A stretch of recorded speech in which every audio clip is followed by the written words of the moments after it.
Bonjour à tous, Mike Laviole. Avant de vous laisser avec le nouveau Dino Talk sur la Touquet North League que nous avons effectué ce dernier mois et de parler un peu de tout ce qui s'est fait, je voulais un peu m'exprimer sur un sujet dont je n'ai pas donné mon avis encore.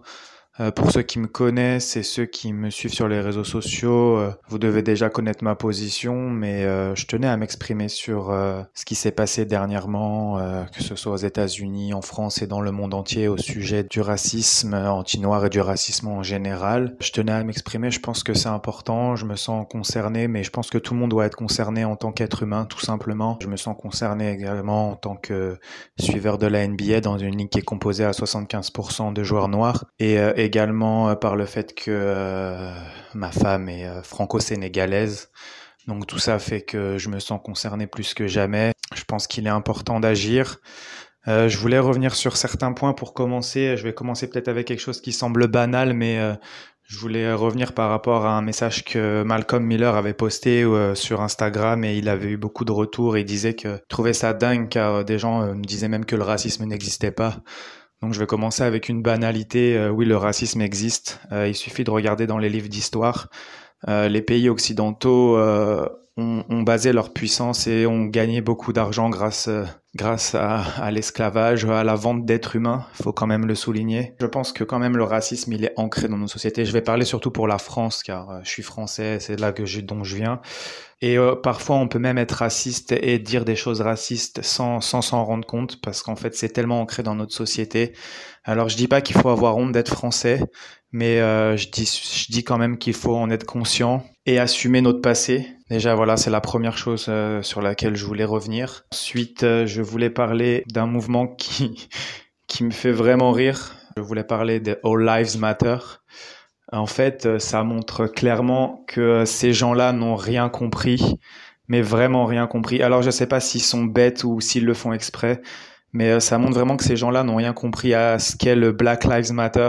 En fait, c'est un peu un signe de nouveau du complexe de supériorité que peuvent avoir les blancs, c'est que en fait, le Black Lives Matter, ça n'a jamais été Black Lives Matter Most. C'est simplement Black Lives Matter Too.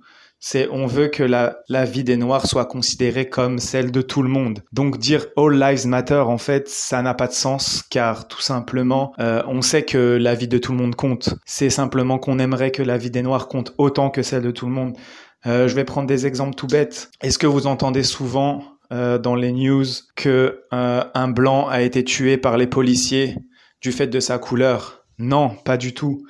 Est-ce que vous entendez souvent qu'un blanc a été discriminé à l'emploi en France? Non, tout simplement. Après, c'est exactement la même chose aux États-Unis, encore pire avec les violences qu'il y a eu et tous les morts en lien avec la police. Mais attention, je tiens à le préciser, en France, c'est pas tout rose non plus. On l'a vu avec l'histoire de Adama Traoré et beaucoup d'autres. Il suffit de chercher sur Internet, vous trouverez plein d'histoires de ce genre. Et si vous avez des amis noirs ou d'origine étrangère, discutez un peu avec eux et vous verrez que je pense qu'ils auront des histoires à vous raconter qui sont pas toujours très sympathiques.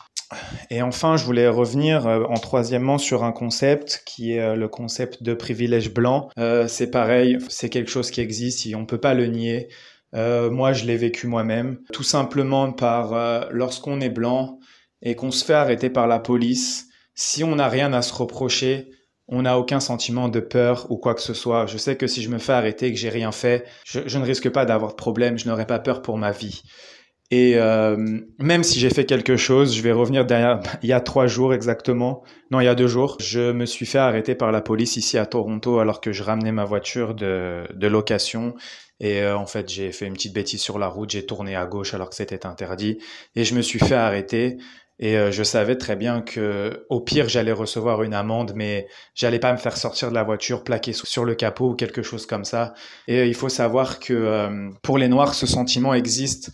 Et c'est pareil, je voulais insister sur le fait que parfois on entend des gens dire oh mais c'est de la victimisation ou non mais vous exagérez, c'est pas vrai. Ce sentiment est vrai quand vous voyez toutes les histoires qui se passent à la télé et que vous êtes noir, vous avez forcément un sentiment de peur ou de crainte lorsque vous allez rencontrer la police. Il n'y a pas de victimisation, c'est bien un fait réel. Donc c'est pareil, il faut pas nier ces choses-là, il faut voir la réalité en face. Et maintenant vous allez me dire, mais Mike, c'est bien beau de dénoncer tout ça, on le sait, on l'a vu, on le montre à la télé, on le voit de partout. Mais que faire? Donc voilà, maintenant je vais vous proposer, c'est pas une solution, c'est pas ça qui va régler le problème. De toute façon, moi je suis convaincu que on n'empêchera pas les gens d'être racistes. Mais ce que je veux surtout, ce que j'aimerais, c'est que nous, les Blancs, qui nous disons non racistes, il est temps d'agir. Il est temps d'agir, il est temps d'arrêter de se taire. Je pense qu'on a tous vécu des situations dans nos familles ou avec des amis où on a des personnes qui dépassent un peu les bornes, qui profèrent des paroles racistes. Et la plupart du temps, qu'est-ce qu'on fait? On se tait. On se dit oh, mais c'est rien, de toute façon, qu'est-ce que je peux y faire? Eh bien non, moi je veux qu'on change les choses, c'est à nous de réagir. Il faut vraiment qu'on essaye de rendre le racisme intolérable dans notre société. Il faut vraiment qu'on le rende intolérable, à l'image de ce qui se passe en ce moment aux États-Unis, avec les personnes qui sont prises, filmées, en faisant des actes racistes et qui sont vraiment mis sous le feu des projecteurs et au final il leur arrive des trucs pas bien. Il leur arrive des trucs pas bien comme perdre leur emploi, comme être raillé sur les réseaux sociaux, des choses comme ça. Il faut leur montrer qu'on ne tolère plus ce genre de choses dans notre société. Et par quoi ça passe? Pour nous, qu'est-ce qu'on peut faire? On peut chacun de notre côté faire des petites choses. Maintenant, dès qu'on entend quelqu'un qui fait ce genre d'acte, dès qu'on le voit, même dans notre famille, si c'est notre oncle raciste, je ne sais pas, quelqu'un de notre famille, ou des amis, peut-être qu'ils le diraient même si ils ne se considèrent pas racistes parfois, on peut dire des choses qui sont racistes ou avoir des actes qui sont racistes sans s'en rendre compte. C'est ce que je disais, c'est ancré dans notre société malheureusement et on a tous un gros travail à faire pour se déconstruire à ce niveau-là. Et ce que je voudrais, c'est que maintenant, on ne se taise plus et que dès qu'on voit quelqu'un qui fait un acte de ce genre, même si c'est dans la rue, même si vous ne la connaissez pas, même si c'est la police, peut-être ça semble être compliqué. Mais si on s'y met tous, si on dénonce tous, si on montre à ces personnes qu'on n'accepte plus ça, c'est comme ça que petit à petit, on va faire en sorte que les racistes ne veulent plus au moins montrer leurs opinions et se taisent. C'est tout ce qu'on peut faire. On n'empêchera pas les gens d'être racistes, mais ce que je voudrais, c'est que tous, chacun de notre côté, tous les blancs, nous qui nous disons non racistes, je veux qu'on agisse maintenant. Je veux qu'on montre qu'on n'accepte pas ça et que c'est intolérable dans notre société. Je sais que ça va prendre du temps, ça passera également par l'éducation. À nous d'éduquer nos enfants, à montrer que toutes les différences sont bonnes, qu'il n'y a pas de personnes inférieures, que tout le monde est sur un même pied d'égalité. Je pense vraiment que ça va prendre du temps, c'est sûr.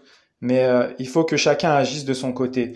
Et si chacun peut toucher une personne, petit à petit, on pourra faire en sorte que ça touche le plus grand monde. Et il ne faut pas se dire que de toute façon, nos actions ne servent à rien.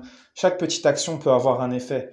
N'hésitez pas sur les réseaux sociaux toujours à partager dès que des vidéos de personnes qui ont commis des actes qui sont inacceptables. N'hésitez pas à partager, il faut que ça prenne de l'ampleur à chaque fois que quelque chose comme ça se produit. Après, j'ai l'espoir qu'un jour peut-être ça pourra arriver à nos médias et que des gens comme Éric Zemmour ne soient plus acceptés dans les médias. Et là, j'appelle aussi tout le monde à boycotter, mais carrément boycotter toutes les émissions où Éric Zemmour passe, ou tout ce genre de personnes qui profèrent de la haine.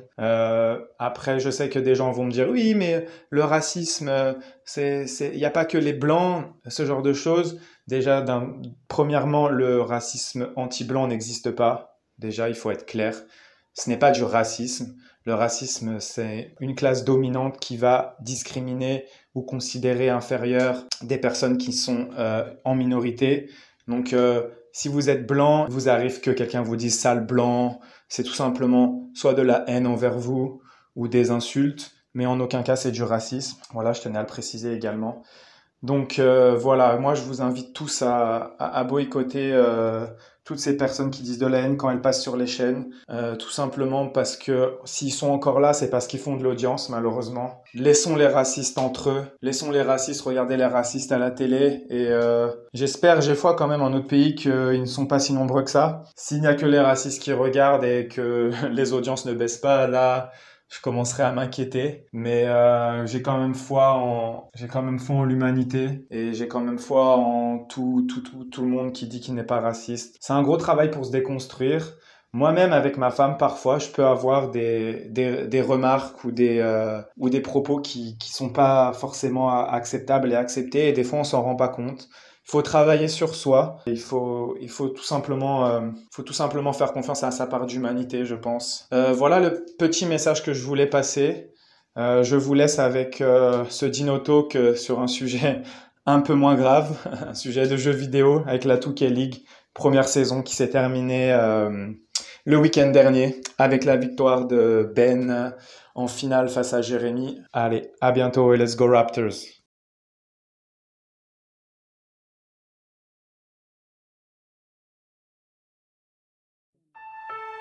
Canada, the NBA title is yours.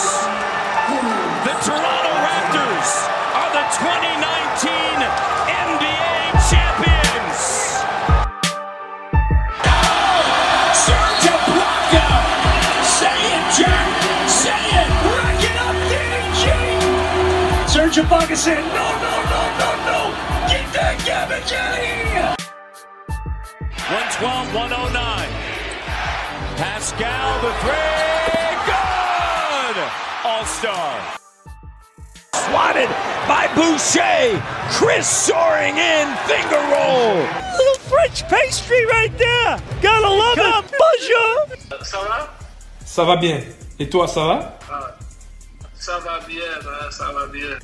Bonjour à tous, j'espère que vous aussi ça va bien. Bienvenue pour cet épisode 12 de Dino Talk, un épisode un peu spécial parce qu'aujourd'hui on ne va pas parler de nos joueurs réels qui sont en ce moment en Floride, mais on va parler de joueurs virtuels avec un petit retour sur la 2K North League qui s'est terminée la semaine dernière avec une finale qui opposait notre fan régulier dans l'émission Ben et qui était opposé à Jérémy en finale, et Ben s'est imposé et a remporté cette 2K North League.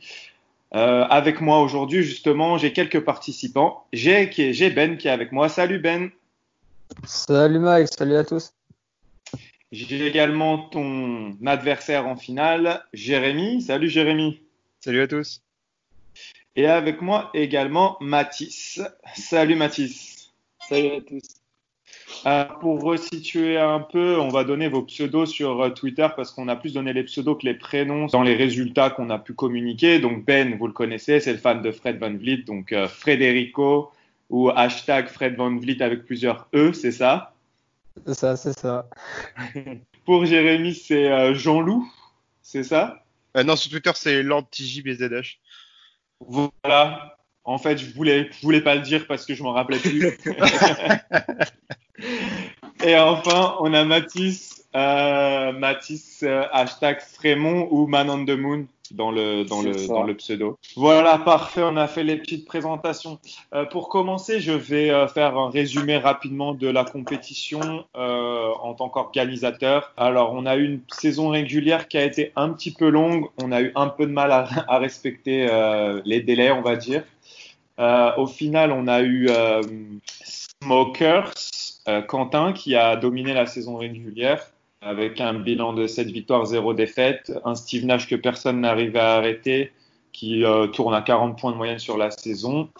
Derrière, il me semble, si je ne me trompe pas, c'est Léo, aka Tekyo, qui finit deuxième. Et ensuite, on a eu les deux finalistes qui ont du coup créé la surprise en demi-finale, Jérémy et Ben, qui ont fini respectivement 3e et 4e. Ensuite, on a fait un petit tournoi des perdants entre le 5e, le 6e et le 7e. En cours de route, on a perdu Max de Raptor Belgique qui n'avait pas gagné un match et qui a été lassé du jeu, donc on le comprend. Surtout qu'il a eu son activité professionnelle qui a repris, il était très occupé. Un grand coucou à Max. Max, on te retrouve bientôt dans les Dino Talk. Et du coup, le tournoi des perdants, entre guillemets, c'est moi qui l'ai remporté. J'ai trouvé un petit petite étincelle sur cette petite compétition-là. Et voilà, en gros, j'ai fini 5e si on doit faire un classement. Voilà, maintenant je vais vous donner la parole. Dites-moi un peu qu'est-ce qui vous a plu, qu'est-ce qui vous a déplu, qu'avez-vous pensé un peu de ce tournoi? Et je commence avec Ben, le vainqueur. Alors, pour ma part, donc j'ai participé parallèlement à une autre compétition 2K qui était cette fois un peu plus sérieuse, professionnelle entre guillemets. Donc, parallèlement, j'ai décidé de participer à cette compétition déjà pour prendre du fun, pour rencontrer d'autres fans des Raptors. Puis le système proposé par Mike, c'est-à-dire un système de draft de tous les joueurs de l'histoire des Raptors, ça m'a vraiment hypé. Je trouvais ça vraiment cool, ça changeait des équipes qu'on joue tous les jours. Et donc ouais, j'ai trouvé ça vraiment cool. Je suis parti dans le but de jouer ce tournoi fun. Et il s'est avéré que en playoff, finalement, j'ai joué un peu plus sérieusement et c'était cool quoi. Donc il y a eu un peu de tout dans ce tournoi, j'ai bien aimé. Et puis voilà, j'ai surtout rencontré de belles personnes. Non, vraiment, que du positif ce tournoi. Et toi, Jérémy, qu'est-ce que tu retiens de ce Alors tournoi? moi, j'ai pas aimé me prendre 50 pions au dernier match de la finale. C'était une sacrée fessée. Après, c'était sympa de jouer avec des effectifs qu'on crée nous-mêmes, puis ça change un peu là d'utiliser que des joueurs des Raptors, c'est des effectifs qu'on n'a pas l'habitude de jouer en tout cas, c'est super cool. Parfait. Et toi, Mathis? Moi, grosso modo, pareil. Ce qui m'avait vachement plu, c'était le fait de faire la draft. Vraiment, avec la liste de tous les joueurs, réfléchir bien à comment faire son effectif, avec des joueurs des fois qu'on connaissait pas tous spécialement. C'était vraiment intéressant de vraiment faire l'équipe de A à Z avec une draft. En plus, il y avait le groupe de la draft, donc c'était vraiment chacun mettait son pick un par un, donc il y avait le suspense de savoir qui va prendre qui. Et ça, j'ai vraiment bien kiffé. Et est-ce que du coup, ça t'a fait apprendre des joueurs que tu connaissais pas, qui étaient passés par les Raptors? Ouais, certains, ouais. Maintenant, on va un peu revenir sur vos équipes, chacun. Dites-moi un peu quels sont les joueurs qui vous ont plu, les joueurs qui vous ont surpris, les joueurs que vous ne reprendrez pas. Pour commencer avec Ben, tes 3 gros joueurs, c'était Fred VanVleet, évidemment, Tracy McGrady et DeMar DeRozan, dont tu es grand fan également. Et ensuite, tu avais dans ton 5 de départ Jakob Poeltl et un Canadien dont j'ai perdu le nom. Voilà, Brandon Clark. Un bon petit joueur au passage. Ouais, vas-y, dis-moi un peu ce que tu as pensé de ton équipe. Est-ce qu'il y avait... Et tu avais Muggsy Bogues aussi. C'était vraiment Muggsy Bogues aussi. Ça, c'était un peu plus pour le troll, mais voilà. Non, mais ce que je pensais de mon équipe, donc comme je l'ai dit, j'étais parti dans un objectif de prendre du plaisir, du fun sur ce tournoi. C'est pour ça que j'ai orienté un peu mon équipe sur des joueurs que je kiffais, donc déjà DeRozan et VanVleet. Et ensuite, une équipe un peu spectaculaire, donc à laquelle on ajoute Tracy McGrady pour du spectacle, des dunks dans tous les sens. D'ailleurs, j'en ai mis des pas mal. Mais finalement, il s'est avéré que cette équipe était plutôt compétitive en play-off, notamment en phase de transition sur contre-attaque. Elle était très efficace. Jakob Poeltl a fait le taf, le petit Yak, qui m'a bien servi d'ailleurs pour limiter entre guillemets Chris Bosh en finale. Ouais, non, finalement, ouais, je trouvais cette équipe vraiment cool, vraiment fun, puis aussi compétitive. Donc, moi, clairement, je vais pas refaire la même s'il y a une saison 2, mais clairement, c'est, vrai coup de cœur. Et du coup, tu vas viser un peu, si dans la saison 2 pour la draft, tu vas essayer quand même de récupérer pas mal de joueurs que tu avais déjà. C'est possible. Notamment un, mais bon, ça, c'est un secret. Voilà, et après, on verra. On va passer à Jérémy. Jérémy, je me rappelle pas de l'ensemble de ton équipe. Je me rappelle de Chris Bosh, Sean Marion, et j'ai du mal à me rappeler les autres joueurs. J'avais Jamal Murray en meneur. J'avais mis Del Curry au poste 2 et c'était Tristan Thompson dans la raquette avec Chris Bosh. Ah oui, tu jouais avec Marion en 3. Ouais, pareil, dis-moi un peu ton ressenti sur ton équipe. Est-ce qu'il y a des joueurs de ton banc que tu as dit non, je vais pas les faire jouer, des trucs comme ça? Ouais, surtout en playoff quand on arrive à la fin, les Kirk Birch et je sais plus quel autre joueur aussi, un ancien de Détroit là, que j'ai quasiment pas fait jouer. Mais non, j'étais content. Déjà, moi, je suis fan de Chris Bosh, donc déjà jouer avec et dominer autant, c'était un petit kiff. Après, j'aimais bien Sean Marion sur la défense, elle a été pas mal. Puis au final, c'est un bon petit shooter, même si au niveau de la jauge, elle est jamais verte, mais ça rentre dedans. Et après, agréablement surpris par Rick Fox que personne voulait prendre et que j'ai eu assez tard et qui s'est révélé être un bon petit joueur. Donc voilà. Par rapport à Sean Marion, j'ai vu quand même t'as réussi pas mal à scorer scoré avec lui, c'était vraiment sur des tirs ou t'as quand même beaucoup marqué à l'intérieur ou en contre-attaque parce que Principalement de la contre-attaque, mais il y avait quand même les petits tirs dans les corners, là ça rentre. Hein. Ouais, mais comme en vrai, le jeu est pas mal fait à ce niveau-là sur les zones des joueurs. C'est vrai que Marion, même malgré son tir pas très esthétique, on va dire, dans la réalité, j'ai le souvenir qu'il mettait des 3 dans les coins. Ouais. Parfait. On va passer à Mathis. Mathis, moi je me rappelle de ton équipe. Je me rappelle d'un certain José Calderón à la main qui t'a fait beaucoup de misère. Ah ouais. Sinon, tu avais Vince Carter. Et tu vas me parler des autres parce que je me rappelle pas de tout. Alors j'avais donc Calderon, Vince Carter, j'avais Lou Williams, j'avais Olin Jefferson et Olynyk, je crois que j'avais mis en pivot. Et ouais, Calderon, quelle catastrophe. Quelle catastrophe. En fait, c'était un des joueurs que je connaissais pas spécialement. Je le connaissais de nom, mais j'avais jamais eu l'occasion de jouer sur 2K avec lui. Après, c'est peut-être juste le style de jeu que j'aimais pas, mais très très lent. Pas beaucoup à part les shoots ouverts ou les shoots mi-distance, il y a quasiment rien qui rentrait. Donc, une galère à jouer. Donc, j'ai dû faire des ajustements. Je l'ai fait sortir. J'ai tenté Lou Williams en meneur. Et au final, après, je jouais avec Lou Williams et Delon Wright pour combler le manque de Calderon parce que j'y arrivais vraiment pas. Ouais, Delon Wright, c'est un peu ta trouvaille. Ouais. Je le connaissais, je savais que j'arrivais plus ou moins à scorer avec, mais là, du coup, j'ai vraiment forcé avec pour voir et vraiment, ouais, agréablement surpris. Et parle-moi un peu de Vince Carter. Ah, Vince Carter, incroyable. Heureusement que je l'avais. Ouais, j'ai été étonné sur la draft. Je crois que j'avais le pick 5, il me semble, si je dis pas de bêtises. Et de réussir à avoir Vince Carter, je pensais pas, parce qu'il me semble qu'au niveau des stats, il est 2 ou 3e au fond de la draft qu'on avait fait. Et du coup, ouais, très surpris. Du coup, je l'ai pris tout de suite. Et ouais, il était bouillant. Bouillant partout, bouillant aux 3 points, des shoots contestés, après les dunks, bien sûr. Et ouais, j'adore ce joueur. Et là, surtout, que c'était un régal à jouer avec. Et de mon côté, ouais, j'ai été aussi satisfait de mon effectif avec Chauncey Billups à la main. En fait, j'ai une équipe très, très, très forte défensivement avec Billups, Duke Christie, à part Stojakovic qui très fort à 3 points, mais quand je jouais quelqu'un qui défendait très bien sur les sorties d'écran et les choses comme ça, Stojakovic était plutôt assez inutile. Et en fait, après, j'avais une raquette bouchée, Marcus Camby, qui s'est avéré vraiment très solide en défense. Après, il fallait savoir les utiliser en attaque plus compliqué, mais non, franchement, Camby, c'est vraiment mon coup de cœur. Et s'il y a un joueur que je passe le message déjà, si vous le draftez avant moi, pour la saison 2, c'est vraiment le joueur que j'aimerais récupérer. Et après, en sortie de banc, j'avais DJ Augustine et Terence Ross que j'avais récupéré à Quentin et à Léo avec des trades. Et ça m'avait bien, ils m'ont bien servi également. Dans l'ensemble, satisfait. J'avais pas beaucoup de rotation intérieure, mais j'ai vraiment pris plaisir à jouer avec cette équipe. J'ai laissé la ligue d'entraînement j'ai laissé les 2 ligues si vous voulez rejouer avec ces effectifs-là quand vous voulez. Si vous avez plus de matchs, vous me le dites, je vous réinitialise tout ça, il n'y a pas de souci. Maintenant, on va passer à votre match coup de cœur. Quel match vous retiendrez de ce tournoi? Dis-moi tout, Ben. Moi, personnellement, c'est le match 1 face à Quentin. Donc, j'arrivais au début des playoffs en étant 4e de saison régulière. Et Quentin, je le connais bien parce qu'on a fait une compétition ensemble.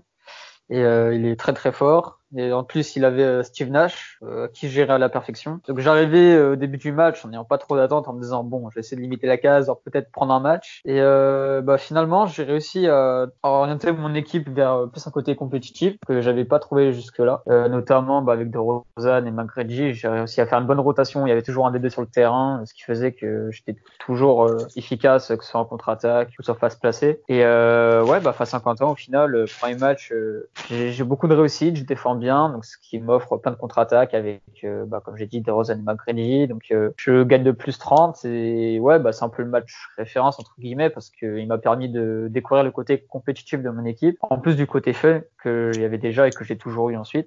C'est clairement le match à référence le plus fun aussi à jouer, je pense, parce que mettre plus 30 à Quentin, j'avais quand même un petit plaisir personnel. Donc non, c'était cool. Et je pense que c'est le match que je retiens. Très bien. Et toi, Jérémy? Celui que j'ai plus aimé, moi, c'était le match 2 de la finale là, contre Ben, où c'était une vraie guerre de tranchées. Ça a été serré tout le long du match. Je gagne je me fais pas sweeper du coup en finale et je gagne de 2 points et en plus c'est beaucoup de chance parce qu'il me semble que tu loupes 2 lancers à la fin et un 3 points ouverts dans les 2 dernières minutes du match et du coup ça me sauve et c'était un super match très bon, vraiment Très intense. Et toi, Mathis, je crois Moi, je savoir pense qu'il que y avait un peu de trash talk avec Quentin. un Et petit c'est peu, ce match que tu retiens. ouais, je pense que je vais en retenir 2 parce qu'il y avait aussi le tout premier match de la Ligue que j'avais fait avec Léo. Que Léo, on avait sympathisé, on avait un peu joué avant déjà, on avait déjà fait quelques matchs ensemble. Et du coup, on a commencé direct par notre match. Et je me suis pris 60 points. Donc, un peu catastrophique ce match-là, j'ai un peu paniqué. Bah après, après, j'ai pas beaucoup été plus fort tout au long de la compétition, mais je découvrais l'équipe. Calderon, j'ai rien mis avec.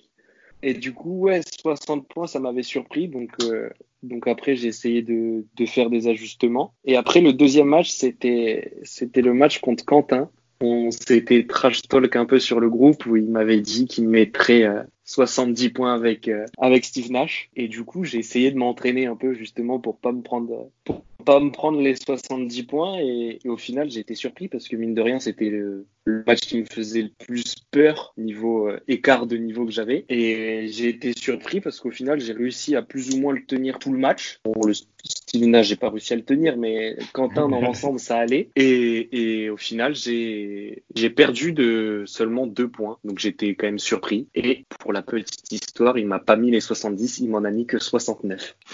Donc, c'est une petite victoire personnelle. Ah, c'est exceptionnel. Pour finir, pour moi, le match que je retiendrai, ce qu'il faut savoir, c'est que avec Ben, on avait exactement gagné et perdu contre les mêmes personnes. Et du coup, le match contre Ben, c'était un peu le match pour la 4e place, pour savoir qui allait en play-off. Donc Ben était favori, bien sûr, parce qu'il maîtrise beaucoup le jeu bien mieux que moi. Moi, j'ai repris le jeu il y a pas si longtemps que ça, donc.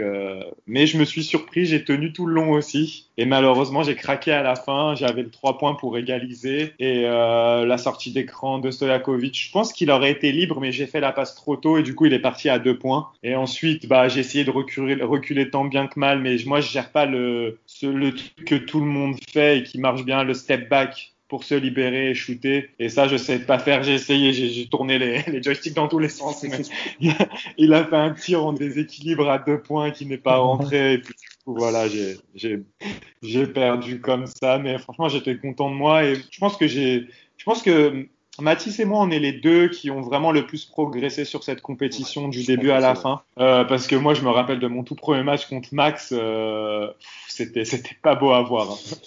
Hein. Max, il était là, il en aurait témoigné, mais tous les deux, c'était ridicule, quoi. On rentrait pas un tir, c'était vraiment moche. Et sur la fin, même au cours de la compétition, j'ai réussi. Là, par exemple, mon deuxième match, c'était contre Jérémy. Je n'ai pas existé. Il n'y avait pas photo. Et je crois que tu m'as mis 20 points, un truc comme ça. C'était. Et au fur et à mesure, contre Quentin, je tiens 3 cartons. Je craque dans le 4e. Et après, contre Ben, je n'ai pas loin. Et ensuite, c'était quand même j'ai l'impression que c'était beaucoup plus simple par rapport aux premières fois où j'avais joué Mathis et Julien. J'ai eu l'impression que c'était beaucoup plus simple ensuite quand j'ai fait la finale des perdants. Là, j'avais vraiment mon équipe en place défensivement, surtout défensivement en fait. C'est vrai que quand t'es en place défensivement dans ce jeu, après en attaque c'est plus facile quand même malgré tout. Comme Ben peut en attester avec les contre-attaques et tout. En fait, les contre-attaques font tellement la différence parce qu'en fait, en soi, les 3 points, je pense que chaque équipe a à peu près le même taux de réussite en soi sur les tirs ouverts. Donc, ce qui fait la différence, c'est vraiment le fait de réussir à partir en contre-attaque. Et forcément, quand t'as une équipe en plus de ça qui est efficace dans ce domaine-là, ça fait la différence. Donc, ouais, vraiment, la défense, si tu défends bien, derrière, tu peux battre n'importe qui avec un peu de réussite en attaque. Et maintenant, pour conclure cette émission, je voulais un peu parler de la saison 2 que je vous avais proposé. Je pense que tout le monde est d'accord. Du coup, on va repartir à 8. Je fais un appel d'ores et déjà. Si vous êtes intéressé pour participer et venir défier Ben pour remettre son titre en jeu, n'hésitez pas à contacter Raptors FR, Raptors BE ou moi-même sur les réseaux sociaux. J'ai déjà trouvé une personne. Il nous en manque au minimum une. On peut monter jusqu'à 10 si vous êtes 3, parce que je pense que des effectifs de 10 joueurs, c'est faisable. Je pense même pas avoir utilisé 10 joueurs à chaque fois, donc en tout cas, j'utilisais pas mon effectif au total. Personnellement, Moxie Bog, hein. C'est pareil. Il sera toujours là. Donc il sera toujours là, on verra qui va le récupérer. Donc voilà, ce que j'avais proposé, c'est que du coup, de prendre les meilleures versions de chaque joueur pour augmenter un peu le niveau et de rajouter Hakeem Olajuwon qui est passé par les Raptors. Donc comme ça, il y aura peut-être un peu de concurrence à Chris Bosh à l'intérieur. Je sais pas qui aura Chris Bosh du coup, on verra bien. Moi je veux bien les deux, moi. Hein. Jérémy avec une paire Olajuwon Bosh, je crois que là on peut tout arrêter. Ou alors il va falloir que Ben et Kawhi, DeRozan et T-Mac pour Poltel tout simplement. Poltel, ouais. Donc voilà, dites-moi un peu qu'est-ce que vous attendez pour conclure sur une saison 2. J'avais une proposition, mais on en discutera plus tard par rapport au tour de draft. Il faut qu'on voit si on maintient l'inversement 1-8, 8-16 ou si les plus forts, vous êtes prêts vraiment à relever le challenge et qu'on garde 1-8, 1-8, 1-8 tout le long. On en parlera hors émission. Ben, qu'est-ce que t'attends d'une saison 2, toi? Conserver mon titre déjà. Forcément, je suis compétiteur dans l'âme, donc faudra bien en chercher. Après, toujours du fun, hein. Franchement, découvrir de nouveaux joueurs. J'ai kiffé T-Mac. DeRozan, je connaissais un petit peu, mais T-Mac, je connaissais pas du tout. Et quel kiff, c'est incroyable. Ouais, découvrir de nouveaux joueurs, des nouvelles personnes aussi. Et vraiment, juste prendre du plaisir, quoi. Prendre du plaisir, voilà. Et petite précision, on fera plus de matchs de saison régulière. Je pense qu'on fera aller-retour. Histoire d'ailleurs, c'est bien parce que quand il y a des gars qui progressent, au moins ils n'arrivent pas direct en play-down ou en play-off. Ouais. Je pense que c'est bien de s'affronter 2 fois. Jérémy, qu'est-ce que tu attendrais d'une saison 2? Retrouver Ben en finale et puis me venger des 50 points sur le match 3. Voilà, clair, net et précis. Et toi, Mathis, pour conclure? Moi, ce serait d'essayer d'atteindre les playoffs. Ce serait intéressant. Et après, pareil, découvrir de nouveaux joueurs parce que l'effectif, il sera forcément différent. Donc, je vais forcément me retrouver avec des joueurs que je connais pas ou très peu. Donc, découvrir de nouveaux joueurs et apprendre à jouer avec. Et je pense que tu ne viseras pas Calderon à la draft. Je pense pas, non. Je vous remercie de m'avoir rejoint aujourd'hui pour parler un peu de cette compétition et puis passer une bonne journée. Enfin, une bonne journée. Ça, c'est toujours pareil quand on enregistre, en fait. Je dis passer une bonne journée, mais ça peut être le soir, ça peut être n'importe quand. Donc, profitez de l'été, en tout cas. Et on se retrouve très vite. On essaiera cette fois de se retrouver tous ensemble pour faire la draft en direct. Parce que la draft aussi, c'était fun, mais c'est un des points négatifs. Elle avait duré combien de temps, la draft? Elle avait duré au moins 1 semaine et demie. Un truc comme ça. Facile. En direct, ça peut être cool, ouais. Ouais, et puis il y aura moins le temps de réflexion, comme ça sera des pics plus rapides et plus spontanés, exactement, c'est le mot. Et merci à tous et on se retrouve bientôt pour démarrer cette saison 2. Allez, ciao les gars, et on n'oublie pas, let's go Raptors. Yes. Salut. Allez, salut. Lowry for 3. Bang!